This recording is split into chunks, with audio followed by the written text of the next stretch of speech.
Where do you think that game was lost? I mean, hard to put it one particular situation. I thought, 199 on that pitch was chaseable. We just couldn't string partnerships. When you're chasing a total like that, you need big partnerships, and something that we failed to do today.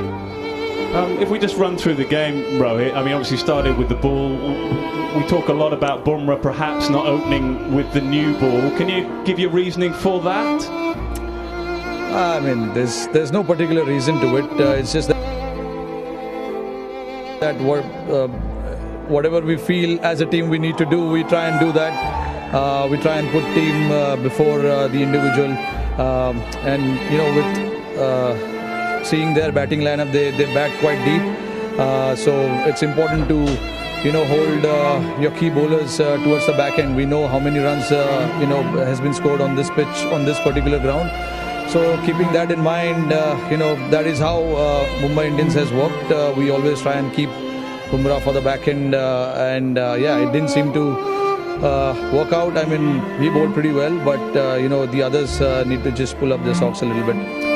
I know it's always frustrating for you as a captain because the responsibility always seems to fall on your shoulders for all the decisions. But how frustrating is it for you? You've made changes virtually every game now and you still can't quite find that winning combination. Yeah, that is something. I mean, every game we play is an opportunity, so we try and find combination which is best suited for the particular opposition and the particular conditions. We try and think about what can be our best playing 11, and we go by that. Unless you win games, you can't really try and keep playing the same 11. We're trying, as you rightly said, we lost 6 games now, so obviously we're just trying to understand what probably will be the right combination, but it all depends on the opposition that we play. We try and field our best 11, but I mean, when you lose games, it's very easy to point out that the changes are being made, but we try and go with the best combination. Absolutely, and of course one of the reasons you lost tonight was because of an unbelievably good innings from your great mate Rahul. I guess you want to give that some credit as well, and rightly so. Sometimes you got to look at the opposition as well. If they play good cricket, you have to applaud that. I think KL batted brilliantly, batted till the end, and that is something that is missing. We want one of our top 4 to bat as long as possible, which is not happening. But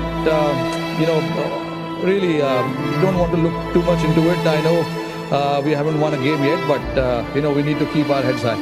Absolutely. I mean, we all have, last question, mate, I won't keep you any longer, but we all have such high expectations for you with the bat. And of course, frustrating for us, frustrating for you. But can you put your finger on perhaps why it hasn't quite happened yet? If I know it, probably I'll do it. But honestly, I'm trying to prepare myself in a way that I prepare for every game. There's no different there. It's not coming off. I mean, I take the full responsibility of not putting the team, in that situation where what they expect from me. And honestly, I do understand the responsibility that I have as an individual and as a player as well. Which is something that I failed to do in the 6 games. But again, I back myself to go out there and enjoy my game and do what I've been doing all these years. It's important to, not completely look down. It's important to keep looking forward, and it's not the end of the world. We've come back before. We'll try and come back again.